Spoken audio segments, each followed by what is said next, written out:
नमस्कार दोस्तों, आपका हार्दिक अभिनंदन है बिब्लियोफाइल के डिजिटल सेंटर पर। मैं दिनकर राणा हर सुबह की तरह आपका स्वागत करता हूं और आज की शुरुआत करते हैं सुर्खियों के साथ। आइए। प्रसिद्ध रक्षा शिखर सम्मेलन सांग्रीला डायलॉग का आयोजन सिंगापुर में किया जा रहा है। ठीक है ना, क्या नाम है? Shangri-La dialogue. दुनिया का सबसे बड़ा दही उत्पादन प्लांट पश्चिम बंगाल के हावड़ा के पास संकराइला फूड पार्क में स्थापित किया जाएगा। सबसे बड़ा दही उत्पादन प्लांट किया जाएगा। हाल ही में भारत और ओमान के बीच व्यापक आर्थिक साझेदारी समझौता लागू हुआ है, जिसे CEPA बोला गया है। यह ऐतिहासिक समझौता 1 जून 2026 से आधिकारिक तौर पर प्रभावी हो जाएगा। हाल ही में वरिष्ठ IPS अधिकारी मुकेश सिंह जी को मणिपुर का नया DGP नियुक्त किया गया। मणिपुर के नए DGP कौन चुने गए? मुकेश सिंह जी चुने गए हैं। मनसुख मांडविया ने आज मेघालय में वर्ष 2027 में आयोजित होने वाले 39वें राष्ट्रीय खेलों की तैयारियों का आकलन करने के लिए एक उच्च स्तरीय समीक्षा बैठक की अध्यक्षता की है।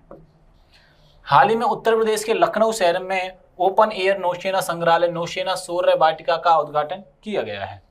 ये बात आप लोग यहां से ध्यान में रखिएगा भैया। एडमिरल कृष्णा स्वामीनाथन ने 31 मई 2026 को भारत के 27वें चीफ ऑफ नेवल स्टाफ के रूप में कार्यभार संभाला है। किसने संभाला है?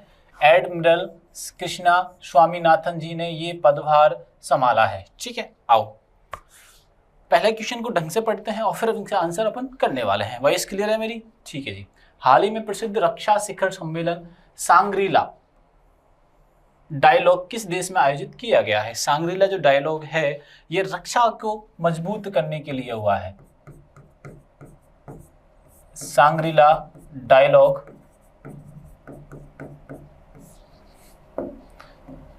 सांग्रीला डायलॉग जो है रक्षा को मजबूत करने के लिए हुआ है। रक्षा समझौता है, एक रक्षा समझौता है। ठीक है, ये जो ऑर्गेनाइज किया हुआ है, इसकी बैठक जो हुई है वो हुई है सिंगापुर में। बैठक कहाँ पर हुई है? सिंगापुर में हुई है। ये बात आप लोग यहाँ से ध्यान रखना। और इसकी बनाव मतलब कि इसकी घोषणा कब हुई थी? 2002 में हुई थी। ये बात आप लोग यहाँ से ध्यान रखना। सांग्रीला डायलॉग रक्षा समझौता है और सिंगापुर में ये हुआ है, तो ये बात अपन को यहाँ से याद रखनी है। ठीक है ना, अब आगे बढ़ते हैं। आइए। प्रसिद्ध रक्षा शिखर सम्मेलन सांग्रीला डायलॉग सिंगापुर में आयोजित हुआ है और सिंगापुर की राजधानी क्या है? सिंगापुर सिटी है। राजधानी क्या है इसकी? सिंगापुर सिटी है। ये बात आप लोग यहां से ध्यान में रखिएगा। इस सम्मेलन का आयोजन international institute for strategic studies IISS द्वारा किया जाता है। ठीक है, सांग्रीला डायलॉग का जो आयोजन है वो किसके द्वारा किया जाता है? IISS के द्वारा आयोजन इसका होता है। ये बात आप लोग यहाँ से ध्यान रखना। IISS के द्वारा इसका क्या होता है? आयोजन किया जाता है। यह एशिया प्रशांत क्षेत्र का प्रमुख रक्षा सुरक्षा संवाद मंच है। कौन सा है? एशिया प्रशांत क्षेत्र का। किसका है? यहाँ लिख देता हूं मैं, एशिया प्रशांत का रक्षा समझौता है। ये बात आप लोग यहां से ध्यान में रखिएगा। इसमें विभिन्न देशों के रक्षा मंत्री, सैन्य अधिकारी भाग लेते हैं। ठीक है, अलग अलग देश के क्या होते हैं इसमें? सैन्य अधिकारी भाग लेते हैं और रक्षा मंत्री भी भाग लेते हैं। जैसे हमारे देश के जो रक्षा मंत्री कौन है? हमारे देश के रक्षा मंत्री का नाम है, मैंने कल भी ये चीज बता रहा था, आपको याद रखनी हो। मैं वो चीज रिपीट करता हूं जो एग्जाम में सबसे ज्यादा आने की संभावना होती है। राजनाथ सिंह जी। राजनाथ सिंह जी, ये बात आप लोग यहां से ध्यान में रखिएगा। सिंगापुर की राजधानी सिंगापुर सिटी है और यहाँ की मुद्रा जो है वो क्या है? डॉलर है। सिंगापुर डॉलर है और यहाँ की राजधानी क्या है? सिंगापुर सिटी है। ये बात आप लोग यहाँ से ध्यान में रखिएगा। सिंगापुर के राष्ट्रपति थरमन शनमुगारत्नम है। ठीक है ना, थरमन शनमुगारत्नम है। सिंगापुर के प्रधानमंत्री लॉरेंस वोंग हैं।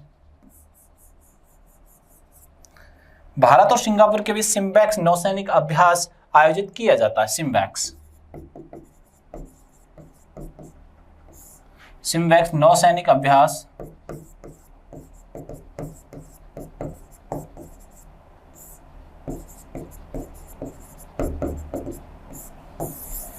ये बात आप लोग यहां से ध्यान में रखिएगा।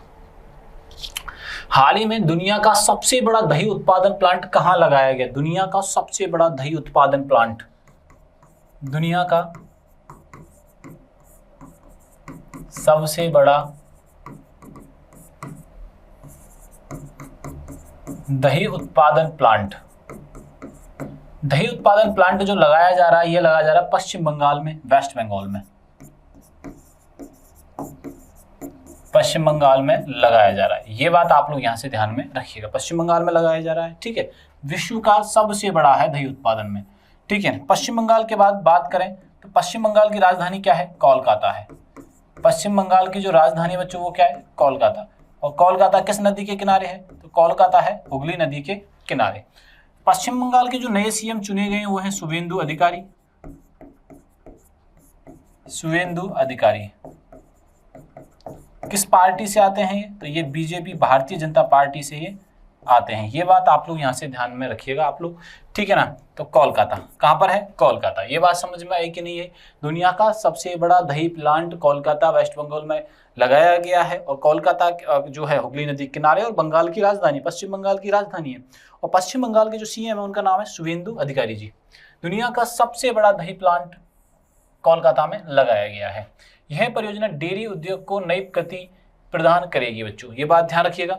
इससे बड़े पैमाने पर रोजगार के अवसर उत्पन्न होंगे। यह खाद्य प्रसंस्करण क्षेत्र में एक महत्वपूर्ण निवेश माना जा रहा है। कोलकाता पश्चिम बंगाल की राजधानी है, ठीक है ना। और यहाँ के जो सीएम है वो ध्यान रखना, ममता बनर्जी नहीं है। सीएम कौन है? शुभेंदु अधिकारी जी हैं, शुभेंदु अधिकारी जी। हुगली नदी कोलकाता शहर के पास बहती है। कोलकाता को भारत की सांस्कृतिक राजधानी कहा जाता है, कल्चरल कैपिटल कहा जाता है, सांस्कृतिक राजधानी, सांस्कृतिक राजधानी कहा जाता है कोलकाता को। पश्चिम बंगाल कृषि और खाद्य प्रसंस्करण के क्षेत्र में अग्रणी राज्यों में से एक है। हाल ही में भारत और किस देश के साथ व्यापक आर्थिक साझेदारी समझौता लागू किया गया है? व्यापक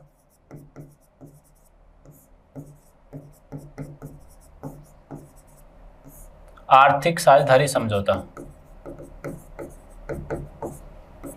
साझेदारी समझौता लागू किया गया। ये भारत और ओमान के मध्य हुआ है बच्चों। भारत ने किसके साथ किया है?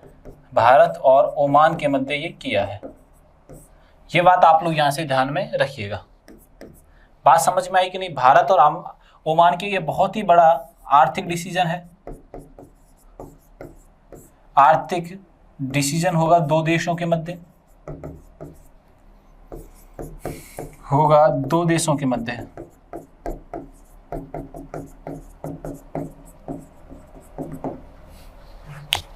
भारत और ओमान के बीच व्यापक आर्थिक समझौता लागू हुआ है। यह समझौता दोनों देशों के व्यापार निवेश को बढ़ावा देगा और इससे आर्थिक सहयोग और राजनीतिक संबंध मजबूत होंगे। और भारत की पश्चिम एशिया नीति के महत्वपूर्ण माना जा रहा है ये। ओमान की राजधानी मस्कट है और यहाँ की मुद्रा है रियाल, ठीक है ना। ओमान के सुल्तान हैतम बिन तारिक है। सुल्तान कौन है? हैतम बिन तारिक है। और ओमान अरब प्रायद्वीप के दक्षिण पूर्वी भाग में स्थित है। भारत और ओमान के बीच ऐतिहासिक समुद्री व्यापारिक संबंध भी है। हाल ही में मुकेश सिंह को किस राज्य का नया डीजीपी या मुख्य महानिदेशक नियुक्त किया गया है? मुकेश सिंह जी को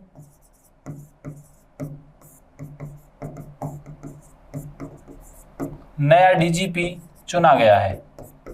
नए डीजीपी कहाँ के चुने गए हैं? ये नए डीजीपी तो ये चुने गए हैं मणिपुर के।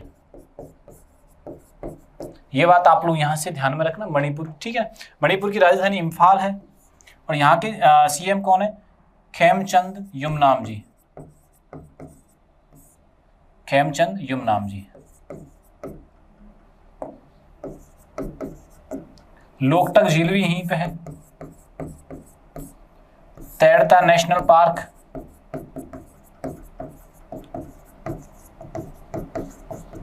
मणिपुरी क्लासिकल डांस भी यहीं पर है, मणिपुर शास्त्रीय नृत्य, ठीक है ना। अभी हाल ही में राष्ट्रपति कानून लगा हुआ था, राष्ट्रपति कानून, राष्ट्रपति लॉ लगा हुआ था यहाँ पर, ठीक है ना। ये बात ध्यान रखना, ठीक है। खेमचंद युमनाम जी जो जिस पार्टी से आते हैं उस पार्टी का नाम है बीजेपी से, ठीक है जी, ये बात अपन को यहाँ से ध्यान रखनी है। मणिपुर के चुने गए हैं। मुकेश सिंह मणिपुर के नए महानिदेशक चुने गए हैं। वे भारतीय पुलिस सेवा आईपीएस के वरिष्ठ अधिकारी हैं। उनकी नियुक्ति राज्य में कानून व्यवस्था और मजबूत बनाने के उद्देश्य से की गई है। मणिपुर पूर्वोत्तर राज्य का एक महत्वपूर्ण राज्य है।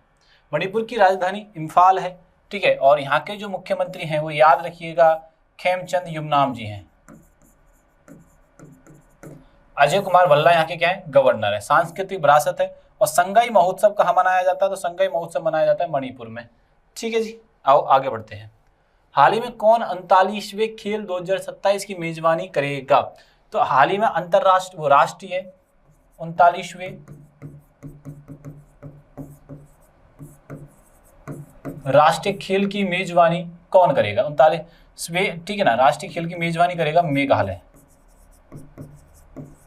कौन करने वाला है, मेघालय करने वाला है। ये बात आप लोग यहाँ से ध्यान रखना। मेघालय में एक महत्वपूर्ण स्थान है, विश्व का सर्वाधिक वर्षा वाला स्थान है। यहाँ पे विश्व की सर्वाधिक वर्षा मानसीराम में होती है।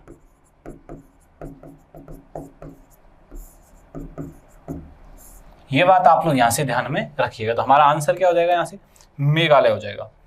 39वें राष्ट्रीय खेल 2027 की मेजबानी मेघालय करेगा।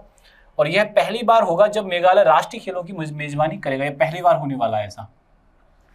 इस आयोजन से राज्य में खेल अवसंरचना का विकास होगा और राष्ट्रीय खेल भारत का प्रमुख बहुखेल आयोजन होगा। और मेघालय की जो राजधानी वो क्या है, शिलोंग है। और न्यू ईयर पे जो फेस्टिवल मनाया जाता है वो होता है वारंगल।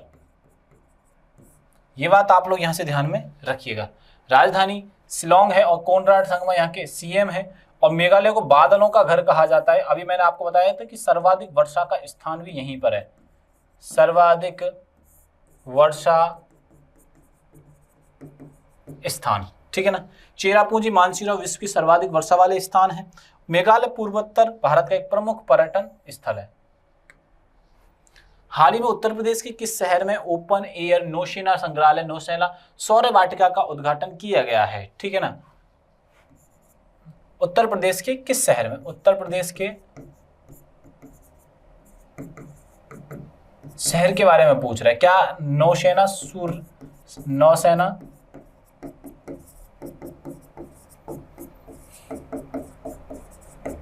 सौर वाटिका। उत्तर प्रदेश में नौसेना सौर वाटिका की शुरुआत की गई है। और ये की गई है बच्चों लखनऊ में। ये कहाँ की गई है, ये की गई है लखनऊ के अंदर।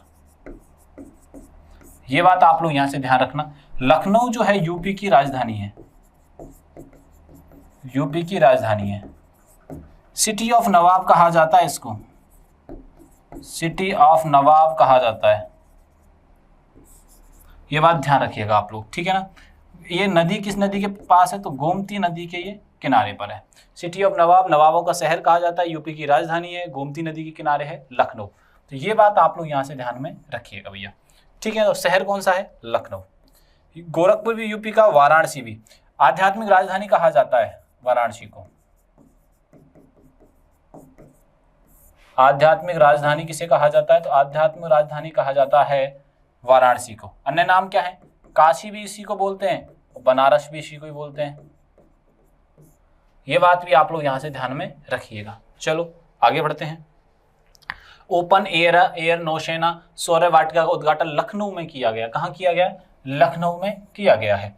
यह संग्रहालय भारतीय नौसेना की गौरवशाली विरासत को प्रदर्शित करता है। इसका उद्देश्य युवाओं में देशभक्ति, सैन्य जागरूकता को बढ़ाना है। यह उत्तर प्रदेश का एक प्रमुख आकर्षण बनकर उभरेगा। लखनऊ उत्तर प्रदेश की राजधानी है भैया। लखनऊ क्या उत्तर प्रदेश की राजधानी है। और यहाँ के सीएम है योगी आदित्यनाथ जी। और यहाँ के गवर्नर कौन है, आनंदीबेन पटेल। आनंदीबेन पटेल ये कौन है, राज्यपाल है यहाँ के। ये बात आप लोग यहाँ से ध्यान में रखिएगा। लखनऊ अपनी नवाबी संस्कृति और ऐतिहासिक धरोहरों के लिए प्रसिद्ध है। बड़ा इमामबाड़ा लखनऊ का प्रमुख पर्यटन स्थल है। बड़ा इमामबाड़ा लखनऊ का बहुत बड़ा पर्यटन स्थल है। उत्तर प्रदेश भारत का सर्वाधिक जनसंख्या वाला राज्य है।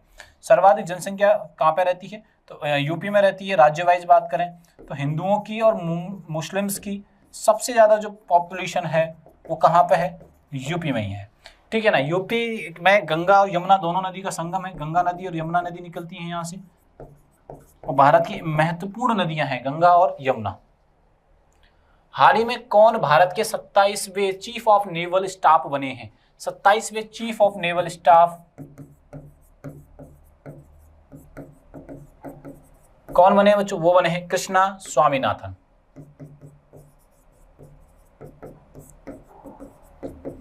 कृष्णा स्वामीनाथन, इन्होंने पदभार भी ग्रहण कर लिया है 1 जून को।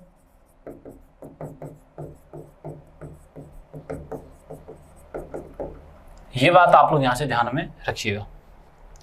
कृष्णा स्वामीनाथन भारत के 27वें chief of defence naval staff बने, डिफेंस नेवल स्टाफ बने। वे भारतीय नौसेना के वरिष्ठ अधिकारी हैं। उन्होंने नौसेना में विभिन्न महत्वपूर्ण पदों पर कार्य किया है और उनकी नियुक्ति भारत की समुद्री सुरक्षा को और मजबूत करेगी। भारतीय नौसेना भारत की समुद्री सीमाओं को सुरक्षा करती है और भारतीय नौसेना का मुख्यालय नई दिल्ली में स्थित है। नौसेना का मुख्यालय कहाँ है? नई दिल्ली में। नौसेना दिवस प्रतिवर्ष 4 दिसंबर को मनाया जाता है। भारतीय नौसेना हिंद महासागर क्षेत्र में महत्वपूर्ण भूमिका निभाती है। भारत की समुद्री सुरक्षा और व्यापारिक मांगों की रक्षा में नौसेना का महत्वपूर्ण योगदान है बच्चों। ये बात आप लोग यहाँ से ध्यान में रखना। ऐसे करके हमने कल की घटनाओं पर चर्चा की। वीडियो अच्छा लगे तो दोस्तों को ज़्यादा से ज़्यादा शेयर करिएगा और ये सभी जानकारी आपको टेलीग्राम पर मिलने वाली है। तब तक के लिए थैंक यू, धन्यवाद।